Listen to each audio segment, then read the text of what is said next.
the Tech Slayer Bowl, you knew both Georgia Tech and Kentucky were going to run the ball. However, it was the Cats' inability to protect the rock that ultimately cost them the game. I'm having a good time out here. When the L1C4 Nation is coming out in full force, as you see, we got some tailgaters out here playing a little cornhole. And then off to our right over here, the band is getting ready for the card march. Now, it got a little rowdy out here. You know, they told me in this sea of red, I'm wearing the wrong color, but it's all fun and games right up until kickoff. Well, Louisville City has drawn as many as 10,000 fans for home games here at Slugger Field. The fact remains that the pitch is about 5 foot short of regulation size, and the USL is mandating that every club have their own stadium by 2020, or else they may be forced to fold. Really, everyone that I spoke with today said that they felt like the leak really didn't have any effect on the outcome of the game. But that being said, they said this is not something that the university or the athletic department can just simply brush under the rug. I know you sought to find an answer for why in the world that is. That was my sole mission, in coming here.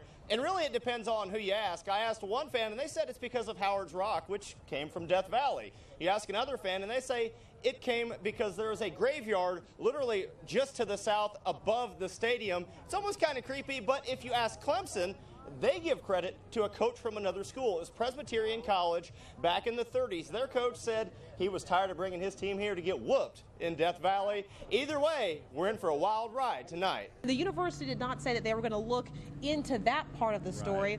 Right. How important is that? How significant is that? I think that's very significant, but they can't subpoena Andre McGee. Now, inside of that 20-page report, there were allegations of 4 major violations, but only one mention of Katina Powell, which I found a little interesting. And while that may be a little shocking, the university says they found no surprises in the allegations. U of L had a big week last week, crushing Florida State. Now everyone is looking forward to next week for Clemson in a game that could have national title implications. But first, the Cards had to get through the thundering herd of Marshall. To Huntington we go, where it didn't take Lamar Jackson long to get going, and in just a few minutes into the first quarter, Jackson's going to air it out to James Quick. He's going to take it 71 yards all the way down the sideline, right by our cameraman, and in for the touchdown, giving the Cardinals the early lead. Fast forward ahead to the second quarter. Jackson's going to scan the field and find Cole Hicatini for the 8-yard touchdown. And that play was so nice, Bobby Petrino would call it twice. Lamar would once again dial up Hicatini, this one for 30 yards and a touchdown. 21-0 Cards. And of course, Lamar Jackson's known for his legs, and he would scamper in from 4 yards out to make it 28-0. The Cards would run away with this one. The final 59-28. Our sports director, Kent Spencer, has the wrap from Huntington. Thanks, Kent. And just down I-64, Kentucky would welcome in South Carolina for their SEC home opener. And after a Kentucky field goal, the Gamecocks are going to hand the ball off to A.J. Turner, and the safety takes a bad angle and essentially gives up. South Carolina punches it in, 7-3, South Carolina. Fast forward to the third quarter, Kentucky looking to get some momentum, so they hand the ball off to Stanley Williams, and they call him Boom for a reason because, boom, he's gone. 43 yards for the touchdown. That ties it 10-10 in the second half. And I told you earlier tonight, Kentucky would look to run the ball a lot in this game. Here, freshman Benny Snell's going to pound it in from a yard out. 17-10 Cats. That score would hold, and the Cats would go on to win this one. Coach Mark Stoops broke down what made Boom Williams so tough to stop. Western Kentucky would welcome in an SEC school in Vanderbilt into Bowling Green, and they'd be rude host early on. Leading by 7, Tyler Ferguson goes play action over the top to Narcarius Fant. He's caught at the 5, but he falls into the end zone for 6. 14-0 tops at that point, but Vanderbilt would tie it on the last play of the fourth quarter, and in overtime, quarterback Kyle Shermer would find Nathan Marcus for the touchdown, 31-24 Vandy, and after a Western touchdown, Jeff Brom chooses to go for 2 in the win, but Tyler Ferguson's pass is incomplete off Anthony Wales' helmet. Well, Vanderbilt's players would rush onto the field and celebrate their comeback victory. 31-30 is the final in this one. If you didn't go to the Louisville City game tonight, you missed out, and you may have been the only one who wasn't there. An estimated 15,000 were expected as they took on their arch rivals from FC Cincinnati. The Coopers were out in full force to support their squad, who came out firing in this one. This is in the 12th minute, and it gets through. Andrew Laban has a chip shot, but goalie Mitch Hildebrandt just gets a fingertip on it and sends it out of bounds. Just a few minutes later, LCFC at it again. Paco Craig with the header, but Hildebrandt again gets a hand on it, sends it over the net and into the Coopers. The Cincinnati fans loving it.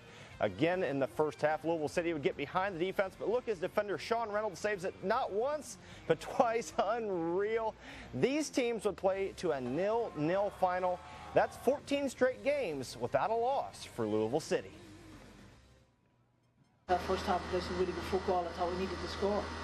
I thought we had some good chances, and I thought if we had scored, then I think it would open the game up a little bit. And when you don't take your chances like that, you leave yourself open. City will be back in action on 4th of July at Slugger Field as they take on FC Montreal. Former U of L outfielder Corey Ray now has a new home and a whole lot more cash to go with it. The 5th overall selection in the MLB draft earlier this month officially inked his deal with the Milwaukee Brewers this morning, which includes an underslot bonus of just over $4 million. The U of L product then went downstairs at Miller Park and got a few swings in the cage. While Ray played mostly right field in college, he's likely to give center a shot once he gets his minor league assignment.